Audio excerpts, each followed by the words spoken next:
La novela se titula La Casa de los Espíritus, escrita por la autora Isabel Allende. Biografía. Nacida el 2 de agosto de 1942, hija del diplomático Tomás Allende, primo hermano de Salvador Allende, presidente de Chile entre 1970 y 1973, hija de Francisca Yona Barros. Nació en Lima mientras su padre se desempeñaba como secretario de la Embajada de Chile en Perú, y es el mayor de los 3 hijos del matrimonio, Juan y Francisco. Isabel Allende viene de ascendencia española por parte paterna y de ascendencia portuguesa por parte materna. Sus padres se separaron en 1945 y su madre retornó con Isabel y sus 2 hermanos a Chile, donde vivió desde 1946 hasta 1953. Ese año su madre contrajo matrimonio con el diplomático Ramón Huidobro Domínguez, quien entre 1953 y 1958 fue destinado a Bolivia, donde Isabel asistió a una escuela estadounidense en La Paz y en la ciudad de Líbano, donde estudió en el colegio privado inglés. Al volver a Chile en 1959 se reencontró con Miguel Frías, con quien se casó 4 años más tarde.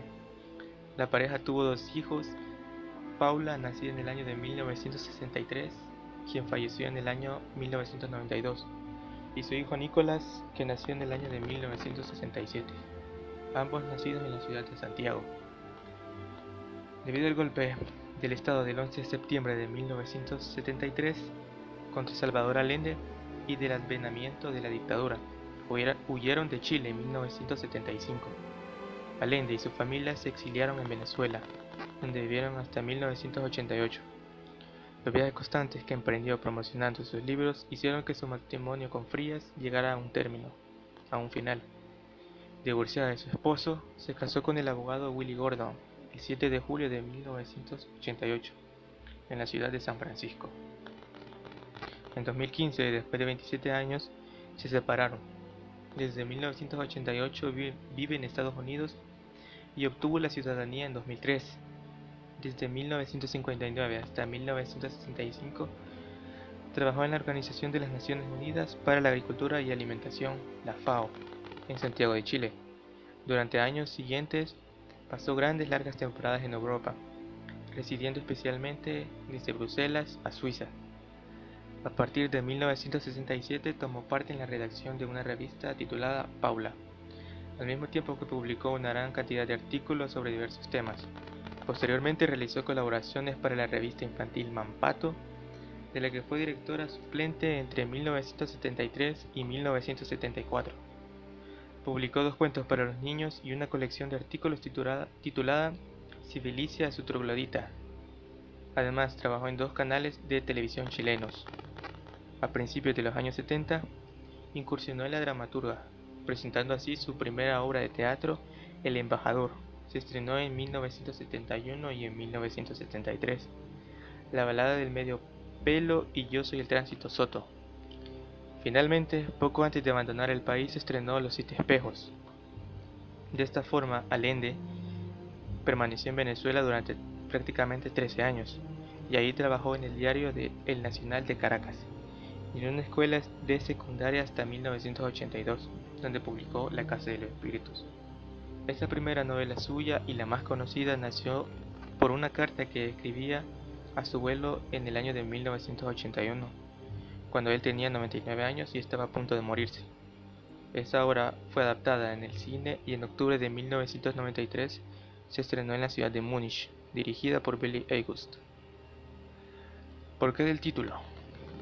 En esta gran obra el principal escenario es la casa de la esquina, por lo cual este hogar le dio una identidad a cada uno de los habitantes de su morada. Cada integrante de la familia tenía el lugar preferido, cada vez que tenían la oportunidad lo ocupaban. Clara fue la que más se preocupó y cuidó de la casa. Este personaje y sus poderes tan particulares hizo que la casa fuera también morada de los espíritus, que invocaban del más allá. Estas almas en pena fueron los testigos mudos de la historia verdadera y ficticia a la vez. Esto explica el porqué de las 2 palabras que forman el título. La palabra espíritus hace referencia a la presencia de antiguos integrantes de la familia, cuya memoria y esencia siguen en la casa y en los que la habitan. Argumento. Los del Valle son una familia acomodada, formada por el matrimonio Severo y Nevea y 11 hijos, de los que solo adquieren relevancia 2 hijas, Rosa la Bella y Clara. Esta última, la hija menor, tiene capacidad para anticipar el futuro, y le acostumbra a anotar en un cuaderno los sucesos que vive.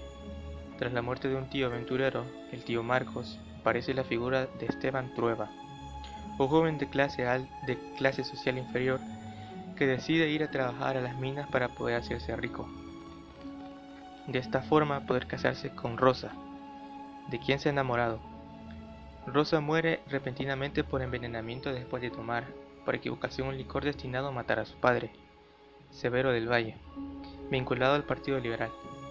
Tras la muerte de Rosa, Esteban abandona las minas y comunica a su familia, su madre, doña Esther, y su hermana Férula, que va a encargarse de la abandonada hacienda familiar llamada Las Tres Marías, donde hará llegar la prosperidad y el progreso, pero también su agresividad y violencia sexual, dejando a muchas jóvenes embarazadas, entre ellas Pancha García, que dará a luz a Esteban García. Esteban Trueba comienza su turbia carrera política en el Partido Conservador, con las prácticas de soborno y compra de votos, y por entonces conoce a una prostituta, Tránsito Soto, a quien presta dinero para ir a la ciudad e instalarse. Clara, que ha permanecido mucha desde su muerte de su hermana Rosa, y durante 9 años anuncia que va a contraer matrimonio con Esteban Trueba, y así es, puesto que después de la muerte de su madre pide su mano y se casan. La pareja va a vivir a una mansión que Esteban ha hecho construir, la gran casa de la esquina, donde también ha ido a vivir Férula, hermana de Esteban. Al cabo de un año nace la primera hija, Blanca. En el verano van a las Tres Marías, donde Clara trata de cambiar la vida de las campesinas con sus ideas feministas, y allí vuelve a quedar embarazada de sus gemelos, Nicolás y Jaime. Poco antes de dar a luz, Clara se entera de la muerte de sus padres en un accidente de coche. La madre aparece decapitada y será Clara quien encuentre su cabeza gracias a su capacidad de adivinación. La hija de Esteban y Clara, llamada Blanca, establece desde niña una fuerte relación con un trabajador de las Tres Marías, Pedro III García, quien es hijo del administrador Pedro II, y aún sabiendo que esa relación no la prueba, Esteban Trueba mantiene su amor en secreto hasta que son descubiertos por un aristócrata francés, el conde Jean Satigny, que arruinando y pretende a Blanca por el dinero de su padre, de esta forma poder extorsionarla. Al descubrirse las relaciones de la joven con el campesino y el posterior embarazo, Esteban reacciona con extrema violencia y propone al aristócrata francés el matrimonio con su hija, de esta forma como una forma de castigo. Jaime tiene amistad con el candidato del Partido Socialista, que gana las elecciones del país, tanto así del pueblo. Pedro III se une al partido, el campesino toma hacienda de las Tres Marías, expropiada por la nueva reforma agraria. Esteban Trueba es retenido por los campesinos hasta la intervención de Pedro III, que lo libera. Ante el triunfo socialista, la oposición conservadora prepara un gran golpe militar, un golpe que triunfa y muere el presidente. También Jaime, que previamente había sido torturado. Miguel se une a la guerrilla antigolpista y previamente había sido torturado. De esta forma, Pedro III se esconde por medio de los militares. Blanca pide ayuda de esta forma a su padre Esteban, que les consigue unos salvoconductos a ella y a Pedro para huir a Canadá. Álvaro en esa casa se reencuentra con su abuelo, que le pide que escriba la historia de la familia. Comienza la historia y poco a poco después muere el anciano en los brazos de su nieta, que se encuentra embarazada y se ocupará de elaborar y crear la nueva narración familiar. Personajes y su importancia. Alba de Satigny es presentada desde el capítulo 9, prácticamente en adelante se vuelve como uno de los personajes protagonistas de la novela. Esteban Trueba como padre de Blanca, Clara del Valle como figura maternal, Jaime y Nicolás Trueba nos presentan como unos grandes vástagos del matrimonio, Férula y doña Esther como madre y hermana de Esteban, Pedro García como inicio de la tradición patriarcal, Pancha García como primera mujer violada por Esteban, Tránsito Soto, quien es un personaje que cambia la ética de Esteban, el conde Jean Santigny, un gran aristócrata, aunque no se le deja muy en claro. Nivea, Severo y Rosa como representantes de la familia del Valle. El poeta como una representación pequeña del premio Nobel dada a Pablo Neruda en esa época. Y el presidente, quien es representante del pueblo. El movimiento literario es el realismo mágico. Es una forma de entender la realidad propia de Hispanoamérica, que mezcla el reflejo de lo cotidiano con la presencia de lo maravilloso, lo inexplicable, lo sobrenatural, lo mágico que aparece no como algo extraordinario o sorprendente, sino asumido con toda naturalidad, como parte esencial de lo real. El realismo mágico no pretende hacer real lo mágico, sino tratar la realidad como mágica. Un claro ejemplo es el que aparece especialmente vinculado al personaje de Clara, la abuela. Esta fue inspirada en la abuela real de Isabel Allende, o sea, la autora. El tipo de narrador. En la novela que nos ocupa, la narración se realiza en primera persona y en tercera. Esa voz narrativa corresponde a dos personajes, que es el de Esteban y el de Alba, que ejercen como narrador testigo en primera persona. Y a su vez y a lo largo de todo el relato aparece la figura de un narrador omnisciente en tercera persona, que es el personaje de Alba, que asume la labor de reescribir toda la historia y es quien desde ese punto de vista la cuenta. El narrador omnisciente en tercera persona se ve reflejado en el capítulo 1, donde dice: Barrabás llegó a la familia vía marítima. Anotó la niña Clara con su delicada caligrafía. Ya entonces tenía el hábito de escribir las cosas importantes, y más tarde, cuando se quedó muda, escribía también las trivialidades sin sospechar que 50 años después sus cuadernos me servirían para rescatar la memoria del pasado y para sobrevivir a mi propio espanto. Acá se observa cómo comienza el relato a través de una tercera persona y a partir de donde dice: me servirían para rescatar. Se convierte en narrador testigo en primera persona, concretamente en el personaje de Alba. El narrador omnisciente en tercera persona también se ve reflejado en el capítulo 3, donde dice: Nivea se dio cuenta que a su hija nadie la invitaba y hasta sus propios primos la eludían. Procuró compensar la falta de amigos con su dedicación total. Contactó éxito, que Clara creció alegremente y en los años posteriores recordaría su infancia como un periodo luminoso de su existencia. También se ve en el capítulo 5, que dice: Blanca llegó hasta el río y vio a su amigo de la infancia, sentado en el sitio donde tantas veces se habían dado cita. Se miraron desconcertados, sintiendo por primera vez que eran casi dos extraños. Por un tiempo que pareció infinito, se quedaron inmóviles. El narrador testigo en primera persona se encuentra en el epílogo. En la perrera escribí con el pensamiento que algún día tendría el coronel García vencido ante mí. Mi abuela escribió durante 50 años en sus cuadernos de anotar la vida, escamoteados por algunos espíritus cómplices. Me salvaron milagrosamente de la pira, infame donde parecieron tantos otros papeles de la familia. Los tengo aquí, Clara los escribió para que sirvieran ahora para rescatar las cosas del pasado y sobrevivir a mi propio espanto. Acá se observa que se trata de la voz de Alba, la que asume la narración. En el capítulo 2 dice: muy pronto empecé a sentirme a gusto en el campo. Mis vecinos más próximos quedaban a una buena distancia, al lomo de caballo. Para mí no me interesaba la vida social, me complacía la soledad y además tenía mucho trabajo entre las manos. Acá se observa que se trata de la voz de Esteban Trueba, la que asume la narración. El tipo de lenguaje. En toda su obra se percibe un lenguaje formal y sobrio, desprovisto de figuras literarias excesivas, lo que lo hace fácil de comprender y agiliza su lectura. Además de esto, Allende usa algunas expresiones informales y propias de la sociedad en la que se ubica la historia, lo que nos ayuda a localizar mejor su contexto. Las narraciones son sencillas y las descripciones están salpicadas de figuras literarias, principalmente en la comparación. usan más esta figura literaria, ya que es más fácil de entenderla, lo que ayuda al lector a visualizar lo que ocurre en la novela. Los temas principales. Uno es el conflicto entre la autoridad y libertad. Este tema se presenta de forma reiterada a lo largo de la narración en torno a diferentes espacios y sectores sociales.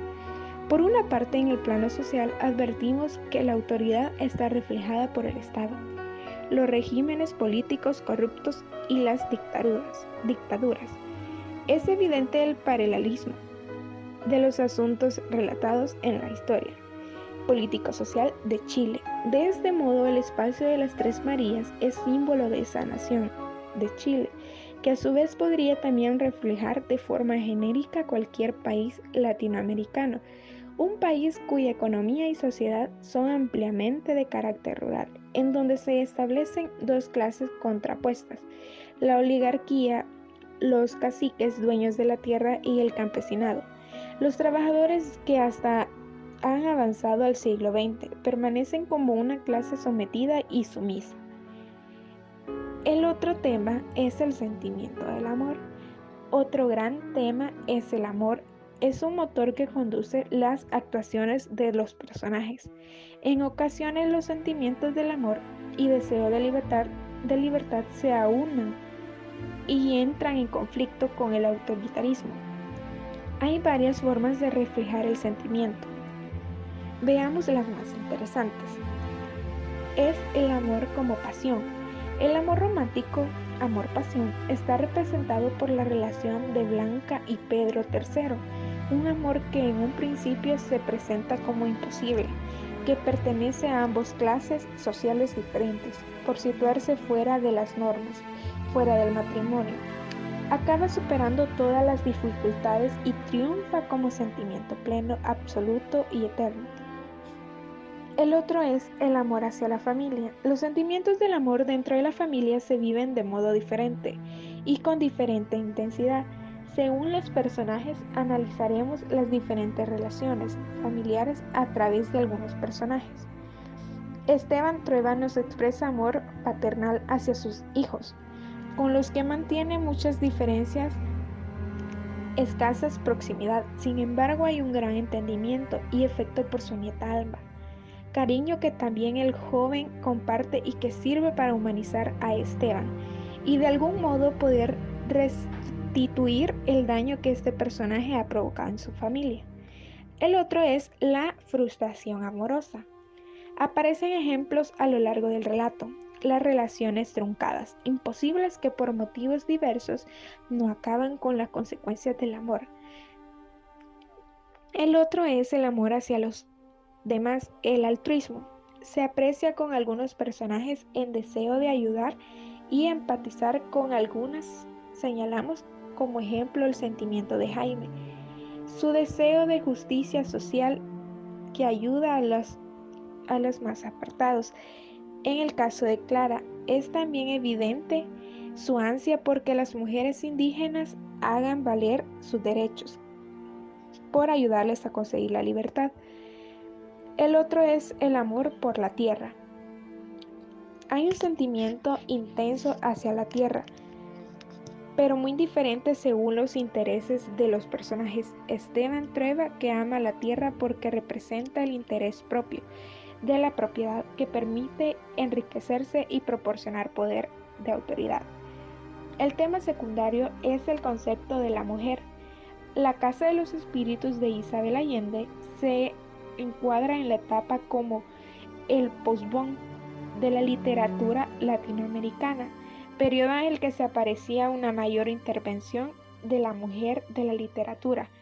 Este hecho va a influir en la presentación de percepción de los personajes femeninos que van a adquirir una mayor fuerza. Y el otro tema es lo sobrenatural y la muerte. Son otros temas que aparecen en el relato, aunque de modo menos revelante. Hay elementos fuera de la realidad que pueden tener cita influencia en el devenir de los acontecimientos. Contexto económico, social, cultural, político y religioso. Contexto histórico y social. En la historia se nota que la mayoría de las personas eran pobres y que la riqueza estaba repartida en unas cuantas personas. Estas personas pobres eran explotadas, marginadas, carecían de educación y no tenían derechos, por lo cual prácticamente no tenían condiciones de garantizar una vida digna en la sociedad, así que esto hacía diferencia de clases muy marcadas. Hay en esta narración referencias a acontecimientos históricos de amplitud mundial, como las dos guerras europeas, pero en el relato no aparece identificado ningún país donde se produzca la acción. A pesar de todo, por ciertas alusiones a los acontecimientos acaecidos en el siglo XX en Chile, se puede afirmar que se trata de ese país. El entorno en el que se presenta la historia y la gran casa de la esquina apunta a la ciudad de Santiago, Chile. En 1993 se formó el Partido Socialista Chileno. Poco después, el movimiento pro emancipación de las mujeres logró el acceso al voto. Por su parte, el movimiento nacional socialista de corte fascista intentó un fallido golpe de Estado y tras este hecho ganó las presidenciales. El presidente de los pobres, Pedro Aguirre Cerda, del Partido Radical, con el de 1938 a 1941 se vive un periodo de industrialización, intervencionismo y recuperación económica. En 1939, Chile sufrió la grave consecuencia del terremoto de Chillán y hubo que reconstruir el país.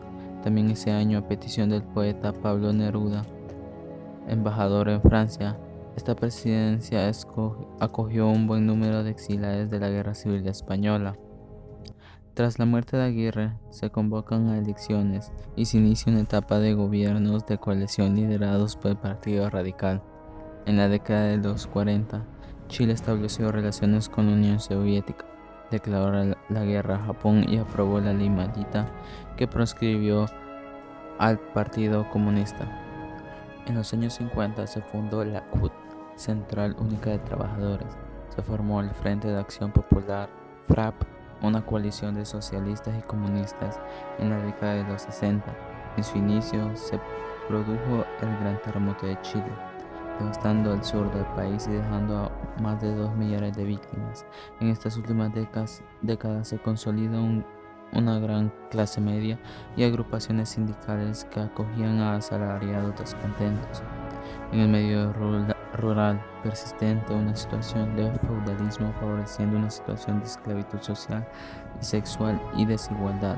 Los ciudadanos de ideología izquierdista luchaban por un cambio social que acabase con el caciquismo y que bajo la dirección de la burguesía más progresista condujera al país al progreso y el socialismo en libertad. Salvador Allende, movido por estos objetivos, concurrió a las elecciones de 1964, aunque fue Frei Montalva quien ascendió al poder con el sustento de los conservadores. Posteriormente le sustituye Salvador Allende en 1970, liderando la Unidad Popular. Este periodo de aspiración de justicia, libertad y estabilidad se prolongó por escasos 3 años. La oposición de los conservadores y el clima de extrema violencia generado condujeron a un intento de golpe de Estado fallido que en septiembre de 1973 en un segundo intento se produjo con éxito. El presidente Salvador Allende murió durante el asalto y el militar Augusto Pinochet toma el poder iniciando una dictadura sembrada de violencia y terror con más de medio millón de desaparecidos y torturados. Contexto cultural y literario. El siglo XX es una época de esplendor para la cultura chilena y en especial para la literatura. Desde finales del XIX hasta mediados del XX se desarrolló el movimiento denominado criollismo, que hunde sus raíces en el realismo para así dar a conocer las propias raíces. Entre 1880 y 1920 se extendió el modernismo, que especialmente en poesía expresaba la rebeldía creativa, el refinamiento, el cosmopolitismo y el deseo de renovación estética. Rubén Darío en 1888 publica en Valparaíso su poemario Azul. Se sucede después del Grupo de los 10. que aglutina a figuras del arte, cultura y literatura en el primer cuarto del siglo. Otros poetas relevantes fueron Vicente Huidobro, esencial para el vanguardismo europeo y fundador del creacionismo; Gabriela Mistral, representante del neorromanticismo y de la literatura comprometida, se sitúan en la cima de la literatura universal. Nicanor Parra es el creador de la antipoesía, incorporando el lenguaje coloquial y la ironía a su estilo frente a la solemnidad. Los poetas de los 60 son parte de la generación diezmada por el golpe de Estado, y en los 80, bajo la dictadura militar, se desarrolla la generación NN, en referencia a lo clandestino y al anonimato. En la narrativa es inevitable la referencia a la corriente denominada realismo mágico, que se desarrolla en la literatura hispanoamericana en torno a la mitad del siglo XX, a la que se le suele adscribir esta novela. El término se vincula a la obra cumbre de Gabriel García Márquez, Cien años de soledad, pero ya novelistas como el guatemalteco Miguel Ángel Asturias o el cubano Alejo Carpentier había reflejado en sus obras rasgos de este estilo, en el que se produce una mitificación de la realidad, deformándola, creando un ambiente extraordinario, maravilloso, inexplicable e insólito. Para concluir, señalaremos que en esta corriente hay una gran participación de mujeres novelistas, y que como movimiento estético reflejan un deseo de incorporar elementos populares, el cine, el melodrama, el tratamiento de la sexualidad de un modo más abierto, lo hiperbólico, los amores pasionales, la excentricidad. Este tipo de estética y temática es evidente en La Casa de los Espíritus. Contexto espiritual. La Iglesia tenía una gran influencia en el comportamiento de las personas, y más en ese tiempo, que las personas tenían más miedo de cómo serían juzgados. Otro aspecto que toca la historia de este tema es que dentro de la casa de los del Valle pasaban cosas asombrosas con seres del más allá. Clara era una mujer que tenía poderes sobrenaturales y tenía contacto directo con estos seres. Ella era una persona con una gran fe, y su gran ángel hacía que todo esto sucediera. Estructura interna, externa y empleo de los recursos literarios. La Casa de los Espíritus sigue una estructuración clásica, en la que se aprecian tres apartados en la secuenciación de los acontecimientos: introducción o planteamiento, desarrollo y desenlace. Hay un orden cronológico en el transcurso de los acontecimientos, pero también se recurre a pequeñas alteraciones como analepsis y prolepsis. Asimismo, puesto que el relato comienza y termina con el mismo suceso, hablaremos de una estructura circular. Además, en la novela se suceden los principales acontecimientos de la familia Trueba, vinculados con los episodios nacionales más relevantes. Consta de 14 capítulos y un epílogo. Recursos literarios. Hipérbole. Bordar el mantel más grande del mundo. Es una hipérbole, pues es una exageración. Comparación. Hay muchos niños que vuelan como las moscas. Es una comparación, pues se dan dos objetos comparados y tienen un nexo comparativo, que es el cómo, pleonasmo, para verlo con sus propios ojos. Esta frase es un pleonasmo, pues hay una expresión en la que existe redundancia o repetición lógica entre términos contiguos del mismo enunciado. Exposición. Podía creer en endemoniados en pleno siglo XX, el siglo de las luces, de la ciencia y la técnica, en el cual el demonio había quedado definitivamente desprestigiado. Es una exposición, pues hay una acumulación de palabras sobre una serie de ideas. Metáfora. Zoológico de pesadillas. Es una metáfora, pues se identifican dos objetos distintos y se da una semejanza entre ellos. Imagen. Rosa es un ser celestial. Es una imagen, pues expresa una sensación. Topografía. Amaba los altos corredores de piedra, la limpieza inmaculada de los pisos de mármol, los blancos muros desnudos, el Cristo de fierro que vigilaba la entrada. Se está describiendo el colegio en que se estudiaba. Blanca. Descripción de los ambientes. El espacio en el que se desarrolla la novela es ficticio, ya que no hay datos concretos del lugar, pero suponemos que ocurre en Chile, país natal del escritor, y donde todas las acciones de la historia concuerdan principalmente, por lo tanto es real y físico. La historia da en dos ambientes, que son el rural y el urbano. Como marco rural está las Tres Marías, una tierra que al principio se encontraba en la miseria, pues no había un patrón que la maneje. En el ambiente urbano está la Casa de los del Valle, en la cual hay varios criados. El género y el subgénero. Primeramente, el género de la obra es narrativo, porque nos relata una serie de hechos, así como la manera que estos ocurren, y cuenta con un inicio, un nudo y un desenlace. Otras características también serían la ubicación del lector en lugar, tiempo y circunstancia en el que se desarrolla la historia. Se narra en un mundo privado, los personajes son particulares, se apoya en la realidad incluso cuando es una fantasía. El subgénero de la novela pues es una obra moderadamente extensa y compleja en los acontecimientos que presenta, ya que tiene una fuerte carga connotativa. Describe varias historias simultáneas, tiene múltiples personajes, los personajes tienen descripción física y psicológica y combinan descripción y diálogo. Las fuentes, primeramente tenemos los autores, los que serían los renovadores de la década de los 40, con mención especial a Alejo Carpentier, iniciador del concepto de lo real maravilloso, Borges, Miguel Ángel Asturias y Juan Rulfo. Otros autores también serían los autores del boom de 1960, con mención especial a García Márquez, Mario Vargas Llosa, Julio Cortázar y Carlos Fuentes. En obra sería fundamentalmente a 100 años de soledad. Ahora la ubicación de las características de la literatura del realismo mágico.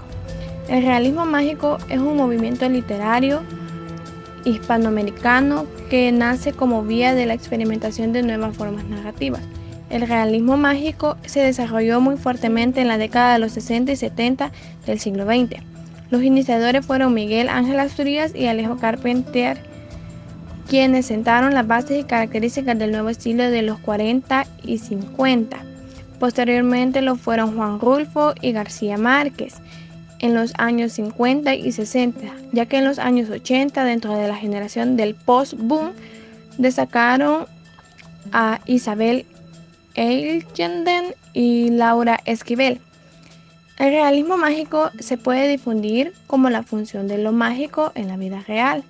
Las características principales del realismo mágico serían la mezcla de lo natural con lo sobrenatural, la subjetividad, la violencia, la presencia de elementos fantásticos e imaginarios.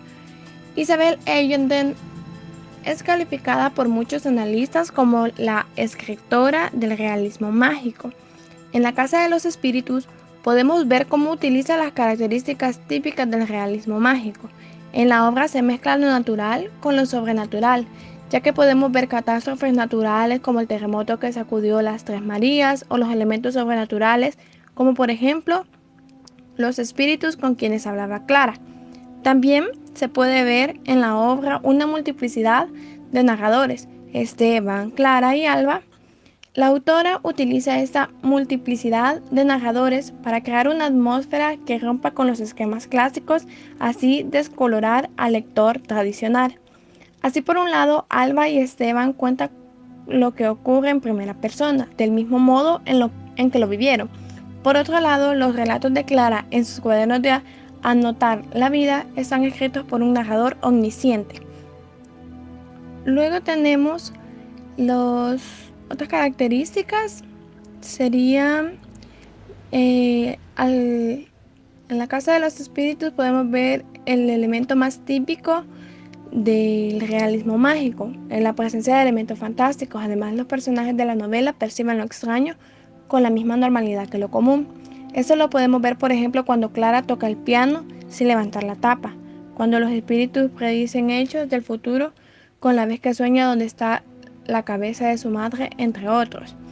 Además, en La Casa de los Espíritus, al final de la novela, enlaza con el principio, ya que cuando la novela ha terminado, el lector se da cuenta que eso ya lo ha leído en las primeras hojas de la novela.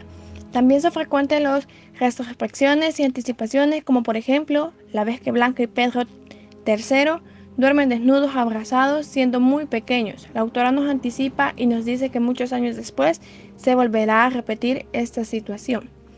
Para terminar con la ubicación de las características, es necesario tener en cuenta que en la novela los aspectos mágicos se limitan a algunos personajes femeninos y dentro del ámbito familiar, sin que resulte sorprendente para los demás ni afecten al orden establecido. Ahora, la trascendencia de la obra en la actualidad. Uno de los puntos más sobresalientes sería la importancia al rol de la mujer. La Casa de los Espíritus, como sabemos, fue escrita en 1982. Para ese tiempo, Isabel construye un imperio privado que empieza a tambalearse durante todo el tiempo. La Casa de los Espíritus es la historia de una saga familiar ambientada en una ciudad de Latinoamérica, sacudida por su pasado y por su presente, marcado por cambios políticos y económicos, guerrillas, enfrentamientos de clases sociales, dictadura y lucha de libertades.